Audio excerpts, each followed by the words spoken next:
vivo no sé qué me dice, que aunque parece que ya no hay razón, aún podremos con lo que sucede, porque no puede con nuestra canción. En la subasta se llevaron todo, enajenando nuestro corazón. Se repartieron hasta lo imposible, pero no pueden con nuestra canción. Nos han robado hasta la primavera, pero no pueden con nuestra canción. Parece frágil, pero no se entrega, sigue cantando como vos y yo.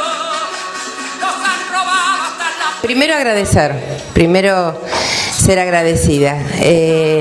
Agradecer en nombre de nuestra agrupación, de Todas con Cristina, a las compañeras y los compañeros de Descamisados por abrirnos las puertas de su casa.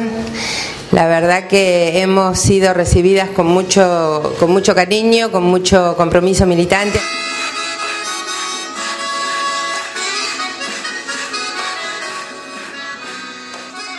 No es fácil, a veces cuando somos agrupaciones así más pequeñas o con menos trascendencia en los medios, invitar a compañeros y compañeras y que bueno, así gentilmente nos digan que sí, acepten la invitación, así que también rescatar esta actitud de Alfredo Zayat.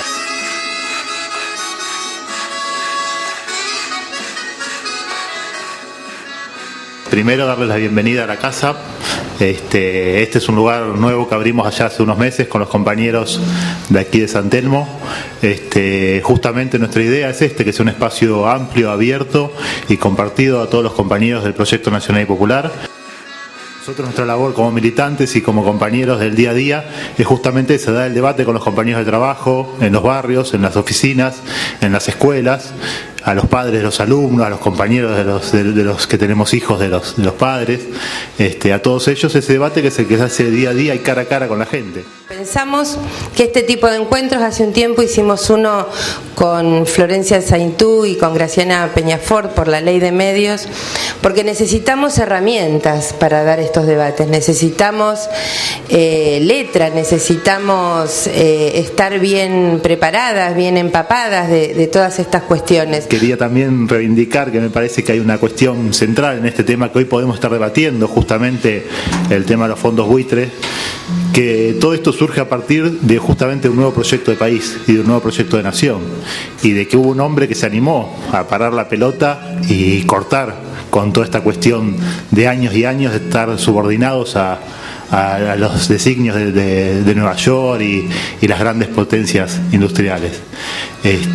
Yo creo que el principal economista que tenemos que homenajear hoy es justamente a Néstor Kirchner, que fue el que se animó a cortar con esto.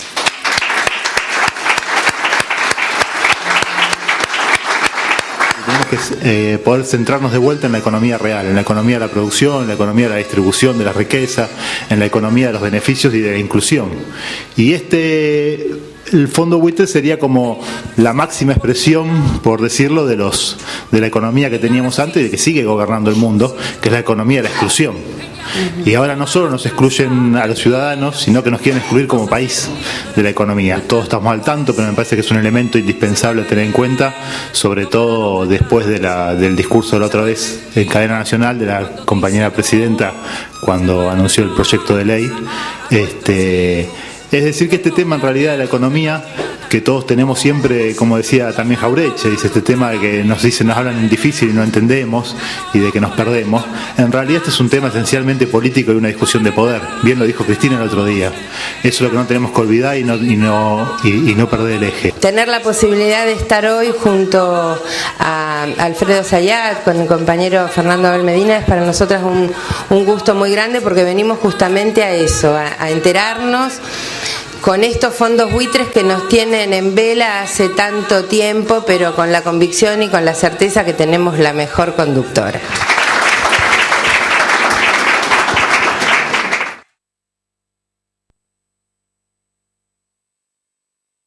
Por la invitación. Vamos a ir directamente al grano para hablar sobre el tema de los fondos buitres. Pero si yo les empiezo a hablar de los fondos buitres sin decir que lo que uno vive permanentemente vinculado con la economía son dos cosas. Una es no entiendo nada y segundo es que tengo miedo. Y esto es parte del dispositivo de lo que yo denomino la construcción de la economía del miedo, que es permanente. Si uno escucha a los economistas que circulan en el turno mañana, tarde y noche en los medios de comunicación, es permanente el discurso de algo malo va a venir. Y cualquier cosa que se haga, siempre algo malo va a venir. Y en general siempre hay variables económicas más sensibles para la construcción de esa economía del miedo. Si nos remontamos un poco a la historia, vamos a la historia reciente, los últimos 30 años de la democracia, vamos a encontrar que durante el alfonsinismo el tema del dólar, las tasas, el dólar era un elemento de profunda perturbación. En la década del 90 con el menemismo, era las cotizaciones de la bolsa. Si subían las acciones, bajaban los títulos públicos o también las acciones, eran reflejos de, bueno, hay incertidumbre, hay inseguridad sobre cuál puede ser el desarrollo de la economía. Y seguramente todos, ahora sí van a recordarlo, esto yo se los traje a la memoria, de cuál era la variable financiera que permanentemente aparecía junto con el estado del tiempo, aparecía esta variable financiera que atemorizaba y no sabíamos qué era. Riesgo país. Exactamente, era el riesgo país. Ya ha desaparecido el riesgo país, hoy, ¿cuál es esa variable que ha reemplazado la del riesgo país? El dólar blue. Bueno, entonces nosotros, cada uno, si tiene ganas, tiene que generarse antídotos para no caer en la economía del miedo, porque si no directamente uno no puede salir. Digamos, no estoy hablando ya de lo de la inseguridad, también de todos los miedos que la sociedad mediática va construyendo, sino específicamente con la economía. Entonces aparece el dólar blue y fíjense cómo en estas últimas semanas ha emergido con mucha más fuerza, porque en última instancia estas variables financieras refleja, como bien decía Fernando, las relaciones de poder, las tensiones que existen en la disputa por el poder. Y aquí pasamos a un segundo concepto muy importante que es vinculado con la economía, que es lo que yo le dije al comienzo. Cuando se habla de economía, bueno, no se entiende nada, ¿no? Este es el concepto fundamental que circula en toda la sociedad. Digamos, un desafío mío con tratar de hacer más accesible el conocimiento económico fue y sigue siendo muy egoísta, que yo ya, como bien ahí mencionaba la compañera, hace 27 años estoy en el diario y hace 27 años estoy en la sección de economía y en las reuniones sociales entre amigos y familiares. ¿En qué sección trabajás? Ah, en un diario, qué interesante, el periodismo. Sí, estoy en la sección de economía. Ah, es la que yo paso de largo. Bueno, es una sensación un poco frustrante. Uno trabaja el diario y le digan, no, paso de largo las páginas de economía. Pero la verdad que tienen razón. La verdad que tienen razón, porque la forma de transmitir la economía, la forma de informar sobre temas económicos es muy cerrado, tiene un lenguaje encriptado y en realidad eso es el poder. Porque la forma para que todos nosotros digamos, bueno, no entiendo nada de economía, es que entonces que vengan los que saben de economía. ¿Y quiénes se presentan siempre? Que los que saben de economía son los economistas mediáticos, los economistas del poder, que además se presentan en los medios de comunicación diciendo que saben lo que está pasando, pero fundamentalmente saben qué es lo que va a pasar. Y lo hablan con un lenguaje encriptado, encerrado, difícil. Entonces dice, bueno, la economía debe ser difícil, debe saber, bueno, que haga lo que tenga que hacer. La cuestión es que en realidad lo que hace es defender los intereses del poder económico, o sea, de los sectores privilegiados, o sea, preservar los privilegios de el poder económico. Porque la economía, y esto es un punto esencial para eludir, primero, esta cuestión de que la economía solamente es para estos especialistas, para que la expliquen, como para que la ejerzan, como también para eludir la economía del miedo, es fundamental entender que la economía, y la economía política, ¿qué es? No es una sucesión de variables y matemáticas y de numeritos, sino que la economía política es un espacio de disputa de intereses contrapuestos de diferentes agentes económicos, de actores sociales. ¿Entienden? Hay diferentes actores sociales, se encuentran en la sociedad, se encuentran en la economía y tienen intereses contrapuestos.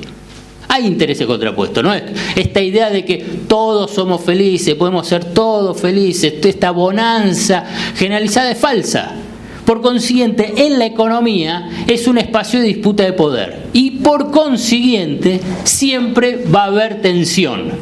Siempre va a haber tensión, siempre va a haber conflicto, precisamente porque hay intereses contrapuestos y que no se encuentran. Yendo a los fondos buitres para que quede todavía más claro, ¿cuáles son los intereses contrapuestos? Del poder financiero y del resto de la sociedad argentina, que es el poder financiero que tiene sus voceros, que tiene sus economistas, que tiene sus medios, que quieren, preservar sus privilegios y tener sus beneficios, frente a otros que aspiran el gobierno de defender a las mayorías. ¿En qué? No le vamos a dar todo. Esto no significa no darle nada. No le vamos a dar todo. Y por eso se genera tensión y se genera conflicto. Entonces, en la economía siempre va a haber conflicto. Para adelante también, aunque se supere este conflicto con los fondos buitres. Y en esa tensión y en ese conflicto, lo que hay que saber es cómo son esas relaciones de fuerza que existen. Porque si estamos hablando de disputa de poder, de tensión en ese espacio con intereses contrapuestos, lo que tenemos que saber que el poder financiero, también como mencionaba Fernando, es muy poderoso, donde dictan las políticas económicas, participan de los gobiernos y son los funcionarios que ejercen el poder ya dentro del gobierno y fuera del gobierno. No solamente, no acá. Estoy diciendo en el mundo. El ejemplo más claro que hoy uno puede observarlo es en Europa. En Europa las políticas son dictadas por el poder financiero que no es solamente Goldman Sachs o el Deutsche Bank o los diferentes bancos, sino que también están en los organismos financieros internacionales. O sea, cuando se enfrenta a ese poder financiero, no estamos hablando de, no tiene ninguna importancia, no tiene ninguna relevancia. Hoy las finanzas globales dictan las políticas económicas de Europa y en Estados Unidos. Por eso no pueden salir de la crisis. Por eso están en un nivel de estancamiento. ¿Pero por qué están en ese nivel de estancamiento? Porque el poder financiero, cuando estalla la crisis del 2007 y 2008, ¿cuál es la lógica que tenía que llevar ese ciclo económico con esa crisis? Se hacía impagable la deuda. Entonces tenían que declarar un default financiero. ¿Quién es el principal perjudicado cuando se declara un default? Un default es la cesación de pago, o sea, la insolvencia de un país para pagarle a los acreedores. ¿Quién es el primero y principal perjudicado? No, cuando se declara el default, cuando se declara la cesación de pago, el acreedor. Porque el acreedor no cobra. Entonces, ese acreedor, o sea, el poder financiero, o sea, la banca, ¿qué es lo que no quiere? Que los países declaren los defaults, declaren la cesación de pago. Entonces, frente a eso, ¿qué es lo que le exigen a los gobiernos para que no declaren esa cesación de pago? Hace el ajuste. Una y otra vez hace el ajuste para que tengas los recursos para que sigas pagando la deuda. Entonces, ¿qué es lo que pasó en Europa? No se declaró el default financiero, el default de la deuda, cuando todos decían esto es impagable y sigue siendo impagable, pero están hace 7 años estancados y con una crisis muy profunda. Entonces, ¿qué es lo que se declaró en realidad en Europa? Un default. ¿Pero qué tipo de default? Un default sociolaboral. O sea, explotó, estalló el desempleo, estalló la crisis social, estalló la pobreza en los países europeos.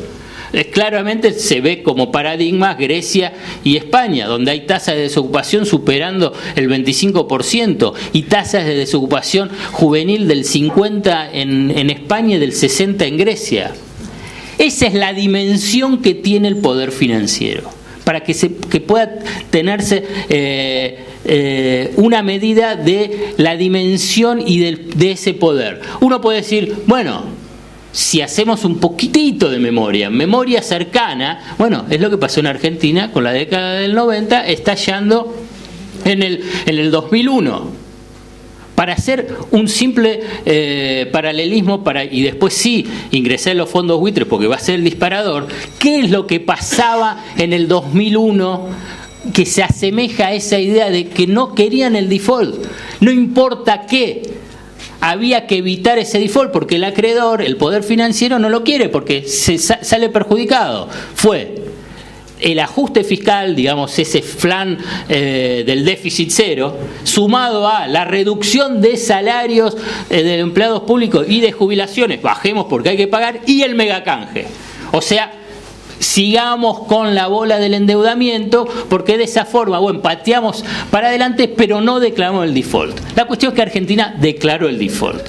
Y entonces, ese es la primero que afecta los intereses de ese poder financiero. Segundo, ¿qué es lo que hizo la Argentina? Una reestructuración de esa deuda después del default exitosa. Exitosa porque tuvo una quita de capital histórica. Ningún otro país en una cesación de pago y posterior reestructuración de deuda consiguió semejante quita del capital del 65%. Bajó la tasa de interés, extendió los plazos hasta casi 40 años, 38 años, y además especificó parte de esa deuda. O sea, el segundo aspecto donde se vio perjudicado el sistema financiero o ese poder financiero fue con esa reestructuración de deuda. Frente a eso, un sector de esos acreedores, después de 2005 del canje y del 2010 del canje, o sea que calculen que el default fue en el 2002, digamos, no es algo que bueno, se resolvió así rápidamente, que el sistema financiero lo absorbió y dije, bueno, perdimos, etc. Bueno, la resistencia a esas políticas que tomó la Argentina, digamos, fue constante y aún continúa, quedando este pequeño grupo de acreedores que son los fondos buitres que mantienen esa disputa. Hay una forma de abordar este conflicto que merece por lo menos ser destacado para no caer en trampas. Y esto es el tema de, antes de entrar en conceptos así general sobre el juicio y analizarlo, es lo primero que uno no tiene que caer en la trampa y no estar subordinado a los intereses de otros y finalmente termina defendiéndolos, los intereses de otros, es el tema de la utilización de las palabras. La palabra es el primer paso para engañar o esclarecer. O sea, el tema de la utilización de las palabras no es menor. Fíjense, dos palabras que son utilizados por los fondos buitres, utilizados por sus voceros a nivel local, por tanto economistas como medios de comunicación, analistas, dos palabras que precisamente marcan la diferencia entre estar a favor de los fondos buitres o en defensa de el interés nacional. Y dos palabras donde yo batallo para no caer en esas trampas. Una es default y otra es holdout, exactamente. Digamos, no mencionan a los buitres como buitres, sino que son mencionados como holdouts. Y ahora explico un poco más. Y lo otro es que mencionan que la situación de Argentina hoy está en default.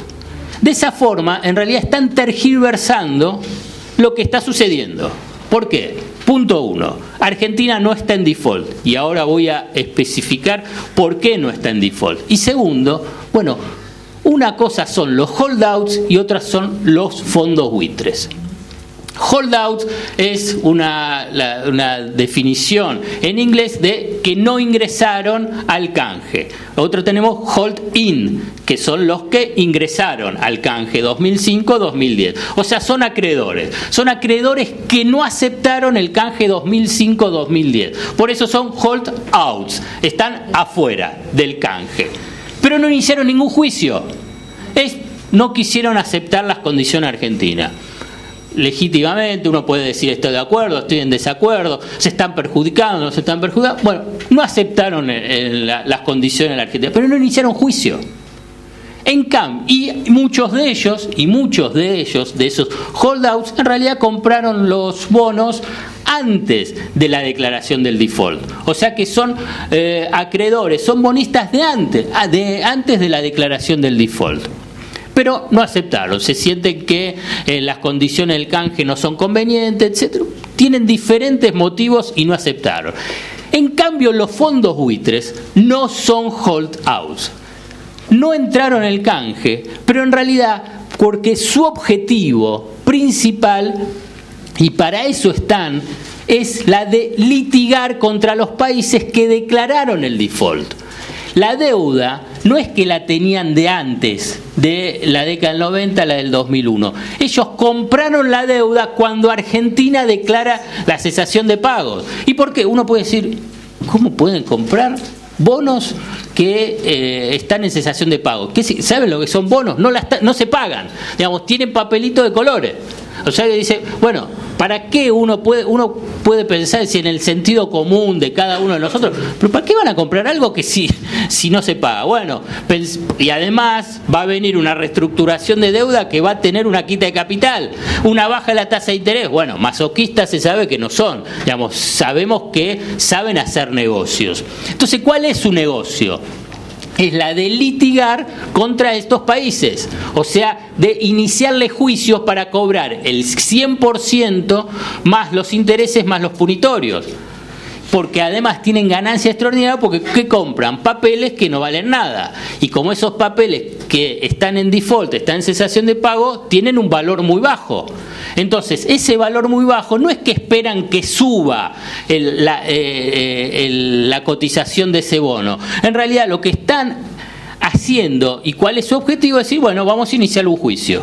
Vamos a iniciar un juicio y de esa forma cobrar el 100% más los intereses más los punitorios. Por eso, según este fallo que salió del juez Griesa, ganan un 1.600%.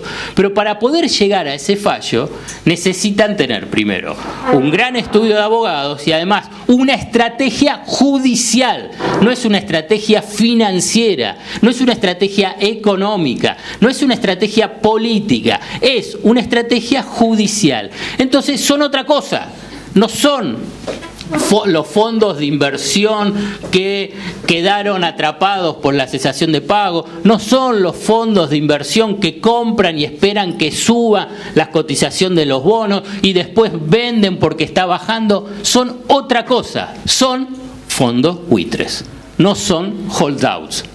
Entonces, estos fondos buitres fueron perfeccionando su estrategia judicial. No es su estrategia financiera, lo vuelvo a remarcar, ni económica ni política, su estrategia judicial. Porque el caso argentino no fue el primero, y no es el primero, y no será el último. El próximo ya están mirando, ya compraron deuda de la banca española que estuvo colapsada, esperando precisamente para iniciar juicios. Y en su momento también con Grecia, porque su objetivo es captar deuda de deudas colapsadas, de deudas que están impagas. Y hay antecedentes que lo hicieron en Brasil, lo hicieron en Zambia, en Congo, en Nicaragua, en Panamá y hicieron en Perú. Y cuando uno estudia, porque la verdad este caso lo que ha derivado para mi tarea profesional es empezar a estudiar cómo han desarrollado su estrategia judicial a lo largo de estos juicios. El caso argentino es la presa más grande. es la presa más importante y por consiguiente es muy emblemática para lo que va a suceder o lo que aspiran a que suceda a futuro con otras deudas. Porque hasta ahora estuvieron con deudas, por ejemplo la de Zambia, cobraron hasta 50 millones de dólares, con la de Perú, que fue la segunda más importante en relación a esta estrategia judicial, son unos pocos cientos de millones de dólares, pero ninguna hasta 1.600 millones de dólares en esta primera instancia. Porque si inmediatamente Argentina pagaba, como quería el juez Griesa, como quiere el juez Griesa, el Fondo Petro, 1.600 millones de dólares, inmediatamente aparecían ya otros 2.400 millones de dólares y después llevando a 15.000 millones de dólares. Estamos hablando de la presa bien grande. ¿Por qué yo digo que tienen una estrategia judicial y que van perfeccionando esa estrategia judicial? El caso anterior, que fue el caso de Perú, donde además de la corrupción del gobierno de Fujimori, donde también tuvieron funcionarios que le facilitaron la posibilidad de esa compra de deuda colapsada peruana para poder iniciar juicios, incluso hubo una comisión investigadora en el Congreso de Perú precisamente para enjuiciar a los funcionarios de Fujimori. Se iniciaron el juicio en Nueva York, del mismo modo que se inició en Argentina. Pero el juez de primera instancia, un colega de Griesa, de apellido Sweet, falló en contra de los fondos buitres, o sea, falló a favor de Perú. ¿Cuál fue el argumento de este juez Sweet vinculado con este juicio? Tomó como referencia lo que se llama la doctrina Champerty. Es una ley del Estado de Nueva York, propio del Estado de Nueva York. ¿Qué dice esa doctrina Champerty? Que uno puede decir, bueno, también podría servir para la Argentina, pero ahora les voy a contar, digamos, les voy a hacer el relato de este cuentito. Cuentito, digo, en el sentido, pero con un costo elevado. Pero bueno, esa doctrina Champerty decía que cuando tanto una empresa como un país, o sea, su deuda soberana, entra en default, o sea, entra en cesación de pagos, quien compre esa deuda, quien compre esos bonos, tiene prohibido iniciar un juicio.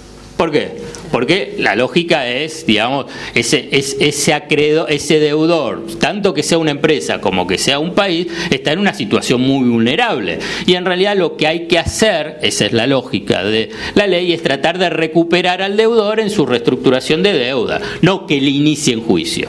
Entonces, el juez Sweet, claro, dice... toma la doctrina Champerty y dice, no, bueno, acá este fondo buitre Elliott, que es, no lo llama buitre, yo se lo pongo, el fondo de inversión Elliott de Paul Singer, fue una compra deliberada para iniciar juicio. Entonces rechaza esa demanda. ¿Qué es lo que hace todo que pierda la demanda? Va a la Cámara de Apelaciones. La Cámara de Apelaciones, también del Distrito de Nueva York, hace una interpretación de esa doctrina Champerty tan extravagante como la que hizo el juez Griesa con esta cláusula de pari passu. Pari passu igual trato de acreedores, ya voy a llegar. Pero hizo la misma, una interpretación extravagante. ¿Qué es lo que dijo la Cámara de Apelaciones con respecto a cuál fue la intención del fondo Elliott? Que en realidad la compra de esa deuda no fue para hacer el juicio, sino que hizo el juicio porque no tuvo otra alternativa. ¿Entiendes? Esa era la lógica. Entonces tiene que pagarle Perú, porque no es que no se puede aplicar la doctrina Champerty. A la vez también dijo esa Cámara de Apelaciones que si no fallaba de esa forma y Perú por consiguiente no pagaba esa deuda, de una forma muy cínica, el argumento fue que pueden afectar a todos los países en desarrollo que quieran colocar deuda. Entonces, en realidad lo que tiene que hacer Perú es pagarle entonces a los fondos buitres. Entonces con ese fallo a favor empezaron los embargos. Y en esa instancia, un gobierno corrupto como el de Fujimori tratando de huir de Perú, el embargo sobre el avión, rápidamente dijeron, pagamos y listo. Todo ese recorrido, de estrategia judicial de los fondos buitres es muy similar a la Argentina. Solo que, ¿qué es lo que se encontró acá en Argentina? La Argentina dijo, no pago tal como establece este fallo.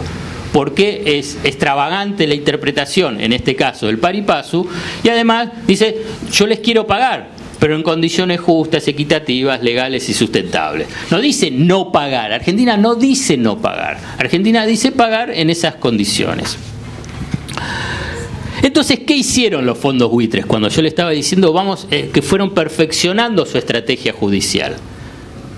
¿Qué es lo que tenían que pensar? Si voy a buscar una nueva presa, yo no tengo que tener, ese riesgo de doctrina Champerty, porque inmediatamente usted puede decir, ¿por qué Argentina no apeló a la doctrina Champerty? Fíjense que ni está en discusión, no apareció nunca en el debate sobre el tema de la doctrina Champerty, siempre se habla del pari passu, porque fueron perfeccionando la estrategia, los fondos buitres. Porque pese a que la Cámara de Apelaciones falló a favor, no podemos tener riesgo que un juez de primera instancia no pueda llegar a fallar en contra como fue el juez Sweet. Entonces aquí aparece lo que se difunde tradicionalmente como la capacidad de lobby. La capacidad de lobby que tienen los fondos buitres sobre el Poder Judicial, sobre los políticos. Si bien, y esto es una cosa importante, en Estados Unidos es legal el lobby. Tiene una normativa, es legal. Y por consiguiente le ejercen, y está bárbaro porque en última instancia, es parte de su organización política decir, están los lobbies hacen su tarea. Ahora bien, para que se pueda entender el tema de las palabras y por ahí podemos traducirlo, el lobby llevado a países periféricos, países del tercer mundo, países a los cuales consideran atrasados, lo denominan corrupción cuando se habla de lobby. Porque lo que están hablando de pagos en función a tratar de beneficiarlos. Si financian a los partidos republicanos, financian a legisladores para que defiendan sus intereses, pues es lobby, es corrupción. Corrupción o lobby, pueden ponerle la definición que quiera. Ahora bien, a los países del tercer mundo, a los países periféricos les dicen son todos corruptos. Sepamos también que ese lobby también es corrupto. ¿Qué es lo que hicieron? ¿Qué es lo que hicieron para neutralizar la doctrina Champerty? ¿Qué es lo que necesitaban? Cambiar la ley. Cambiaron la ley. Entonces consiguieron que la legislatura del Estado de Nueva York modifique la doctrina Champerty con una particular habilidad. No es que eliminaron la doctrina Champerty, sino que dijeron que está prohibido la compra de toda deuda colapsada, de toda deuda en cesación de pagos, tanto de empresas como de deuda soberana, hasta $500.000. O sea que se imagina que para cualquier deuda de deuda soberana, $500.000 nada, están hablando de miles de millones de dólares. Entonces toda deuda superior, ahí no se aplica doctrina Champerty, ya está. Entonces para el caso argentino ya tenían neutralizado un elemento de riesgo para no poder seguir avanzando en su estrategia judicial, que vuelvo a repetir, que ese es su negocio. Ese es su negocio. Entonces, el siguiente paso en esta estrategia judicial y que la perfeccionarían con el caso argentino, que ya lo han perfeccionado. El tema es qué pasa con la respuesta de un país como Argentina. Ya la han perfeccionado con el fallo de Griesa y con la Cámara de Apelación, es la reinterpretación de la cláusula pari passu. ¿Qué es la cláusula pari passu? Que los acreedores, en una convocatoria de acreedores, todos tengan igual trato. Si nosotros estamos en una convocatoria de acreedores, no es que a Fernando le paguen 100 y a mí me paguen 10. Digamos, a todos nos tienen que pagar igual. Esto es la lógica de cualquier convocatoria de acreedores. Bueno, el criterio pari passu dice eso. ¿Cuál fue la interpretación extravagante del juez Griesa, como la de la Cámara de Apelaciones de Nueva York, vinculada a la doctrina Chamberlain, para beneficiar a los fondos buitres? Es que ese criterio de igual trato entre acreedores es que hay que pagarlo a los dos acreedores. Digamos, el igual trato es pagarle 100 y pagarle 10. Eso es lo que tienen que hacer. Bueno, obviamente que eso es una interpretación totalmente extravagante, digamos, violenta el sentido común.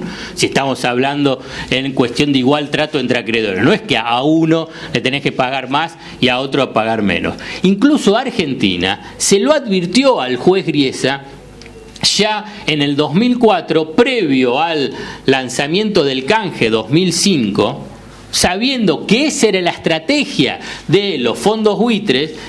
Y entonces el juez Griesa se lavó las manos. Vamos a traducirlo, se lavó las manos. No hay nada que ellos hayan dicho vinculado con el pari passu. Esto es, digamos, es algo abstracto, entonces ahí la dejaron pasar. La dejó pasar el juez Griesa. Entonces después ahí es que retoman el criterio y lo impulsan los fondos buitres. Igual trato es que a mí también me tienen que pagar. Y aquí es donde aparece la resistencia de la Argentina. En este punto esencial, donde dice, a todos los acreedores les voy a pagar. Argentina no es que repudia la deuda, dice, a todos los acreedores les voy a pagar. Y en el mismo trato. Y el elemento que introduce el juez Griesa para que se violente el pari passu y para que Argentina pague es capturar de rehenes a los bonistas del canje. Porque imagínense que acá el litigio es entre acreedores de deuda defaulteada y la Argentina. Eso está claro. Ahí son las dos partes. Los bonistas del canje, ¿qué tienen que ver en este conflicto? En esta relación de partes. Incluso hasta, como lo analiza Griesa, en esa relación contractual. Si son terceros, no tienen ninguna relación con ese contrato que quedó incumplido con el default del 2001.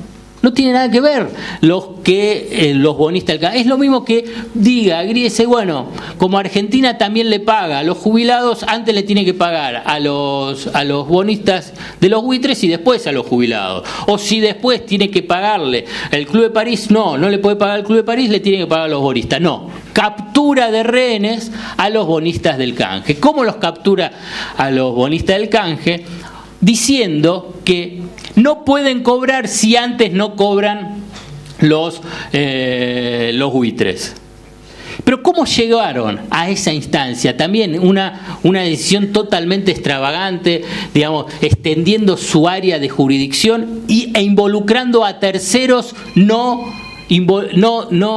directos en este juicio.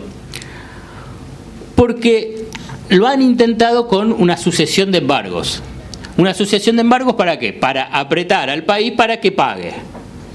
Como lo que hicieron con Perú y como que hicieron también con otros países. El de Zambia, Congo, siempre amenazando con los embargos. Entonces finalmente iba al país y pagaba. A la Argentina hubo, como bien lo explicaron las autoridades del gobierno, más de 900 intentos, casi 40 embargos sobre cualquier tipo de activos que tenía la Argentina. El más emblemático, el que es mucho más claro para que se pueda entender, es la fragata. Y no pudieron. Como no pudieron con la fragata, no pudieron con otros activos, con reservas, con edificios de embajada, etcétera, porque era totalmente violentaban leyes internacionales de inmunidad soberana, etcétera, etcétera. Entonces, cuando se encontraron que ya no podían avanzar en la línea sobre de embargos para presionar, no es que querían la fragata, no es que, bueno, nos quedamos con la fragata y después vamos y la rematamos y ahí empezamos a conseguir nuevos recursos. En realidad era apretar para que vaya a pagar, con sus lobistas locales, ¿no se acuerdan lo que era? Que había que juntar plata, todo para liberar, para pagarlo. Bueno, porque es toda también su estrategia. Entonces, ¿pero qué? Para presionar, presión, hoy con el dólar blue, presión, para que finalmente pague la Argentina. Argentina no pagó. Y Argentina no pagó, tal como lo estipuló Gries. Entonces, el último recurso que le quedó fue decir, bueno, capturo de rehenes a los bonistas del canje. ¿Cómo capturo como rehenes a los bonistas del canje? Uno puede decir, bueno, ¿qué es lo que le dice el juez Griesa? ¿Qué es lo que hace el juez Griesa para poder capturar? Le dice al banco, primero le dice a la Argentina que usted no puede pagarle a los bonistas del canje. Argentina pagó. Entonces Argentina pagó, ¿y cómo pagó? Se lo pagó al Bank of New York Mellon. A ver, para que se pueda entender, digamos, no es que Argentina tiene los nombres de todos los bonistas y le toca el timbre y le va a dar la plata a cada uno y entonces de esa forma distribuye el dinero para pagarle a la deuda a los acreedores. Lo que hizo Argentina, como digamos lo que hace todos, es contratan a un banco, es lo que se llama banco fiduciario, contratan a un banco y ese banco es el que se encarga de esa tarea. A ver, es lo mismo que pasa con las empresas, para hacerlo en una forma, un paralelo para que se pueda entender. Digamos, quieren pagar el sueldo, como está bancarizado, depositan la plata en el banco, página 12, deposita la plata en el Banco Patagonia y el Banco Patagonia la distribuye en las cuentas. No es que viene página 12 y me toca la puerta y me da la platita a mí y a todos los trabajadores. Bueno, el Bank of New York Mellon, bueno, y la empresa contrata al banco y el banco le cobra por esa tarea. El Bank of New York Mellon, el Banco de Nueva York, es contratado por Argentina a partir de una elección que también hicieron los bonistas. O sea que por eso cobra ese banco. Y el banco tiene las cuentas y va distribuyendo la plata. Es lo mismo que pasa en Argentina con la caja de valores para los bonistas. Para los bonistas en Argentina, para los acreedores en Argentina, existe la caja de valores donde tiene la cuenta de cada uno de los acreedores y le distribuye la plata de acuerdo a la cantidad de bonos que tiene. Bueno, esa es la tarea que hace. Entonces, ¿cómo logra Griesa frenar y capturar de rehenes, frenar el pago y capturar de rehenes, diciéndole al Bank of New York, usted no lo puede hacer? Entonces la pregunta es, bueno, ¿por qué, digamos, el Bank of New York lo cumple? Lo que pasa es que el Bank of New York, como la mayoría de los bancos, tienen su sede, su residencia legal, ¿dónde? En el distrito sur de Nueva York, a donde el juez Griesa tiene autoridad. Entonces, el Bank of New York Mellon se encontró en esa disyuntiva, podía elegir pagar, pero eligió cumplir con esa orden de Griesa. Entonces, no distribuyó la plata. Y entonces, de esa forma, quieren forzar a que, vieron que decían, tiene 30 días para pagar a Argentina, tiene 30 días para pagar a Argentina, si no va a entrar en default, va a entrar en default. Era el último mecanismo de presión para que finalmente pague. Los embargos no tuvieron éxito, entonces, para buscar que Argentina finalmente pague, bloqueamos el pago. Bloqueamos el pago con el Bank of New York Mellon. Fíjense cuál era también que lo que asustaban para que el gobierno no tome esa decisión de pagar. Que si Argentina paga, digamos, si Argentina hace ese giro, iba a ser embargado ese dinero, esos dólares. La verdad que la jugada de Argentina fue fabulosa, porque ese dinero no pudo ser embargado y no puede ser embargado. ¿Pero por qué no puede ser embargado? Porque ese dinero ya no es de Argentina. Entonces, ¿a quién le va a embargar? Digamos, ¿le va a embargar a los bonistas? Entonces, ¿cómo? Digamos, ya sería el sumum de la ridiculez. Digamos, ¿cómo le va a embargar a otros algo que es un juicio sobre la Argentina? Entonces no lo puede embargar.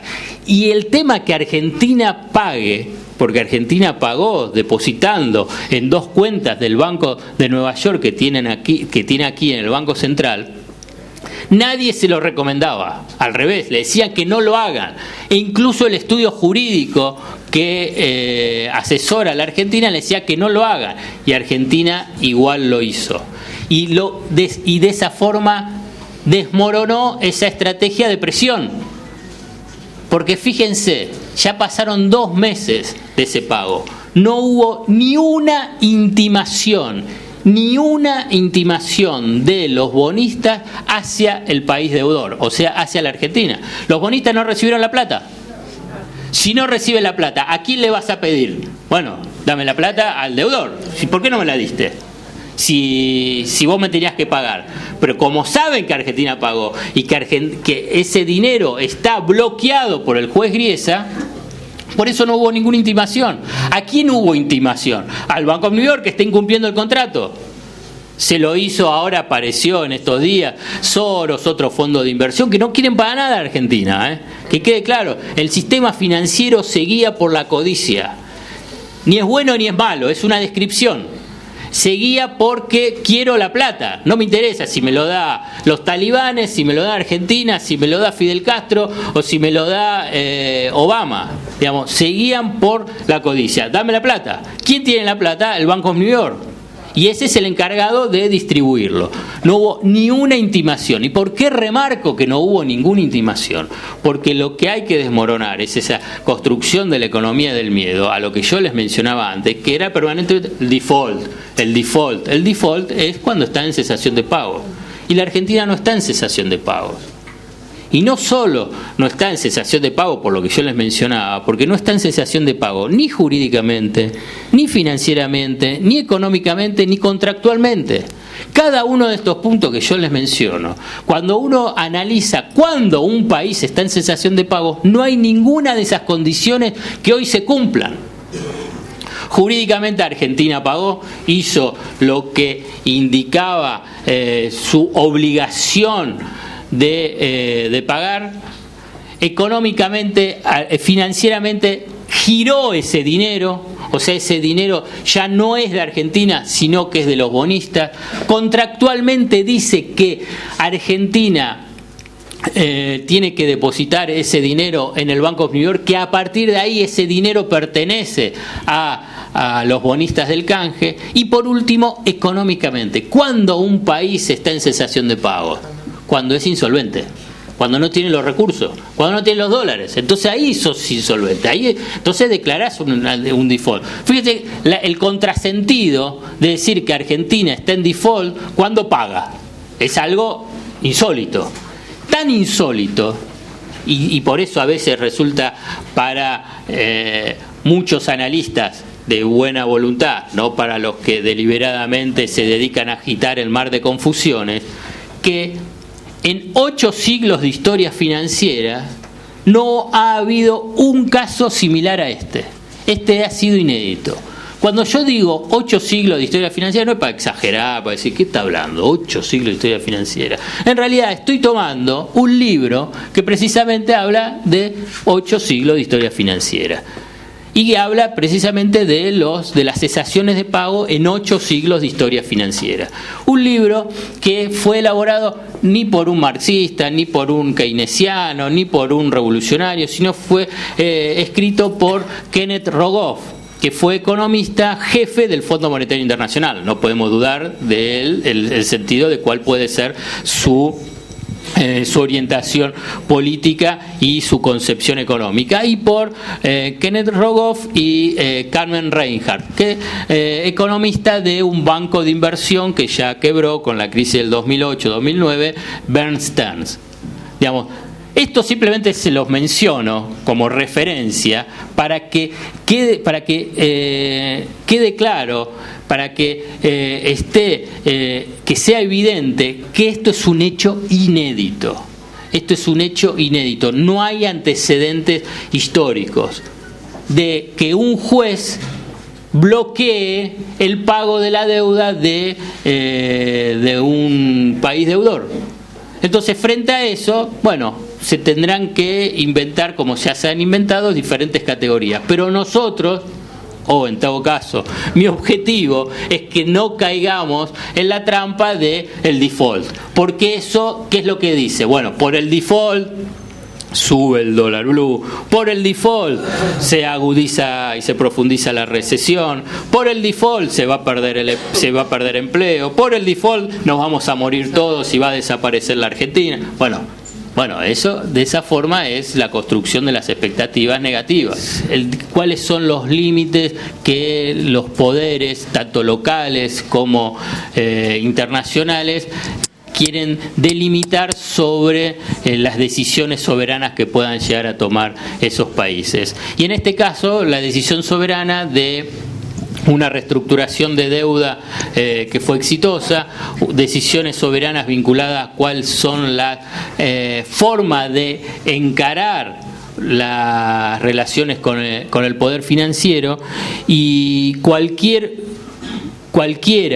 que busque precisamente deteriorar esa capacidad soberana, esas decisiones soberanas que en última instancia apuntan a mejorar las condiciones de la sociedad, de la Argentina, bueno, van en contra precisamente de esta defensa de la soberanía. Entonces, lo de los fondos buitres tiene la particularidad, tiene en todo caso el rasgo simbólico de lo que implica la defensa de la construcción de un sendero de soberanía nacional. Bueno, muchísimas gracias.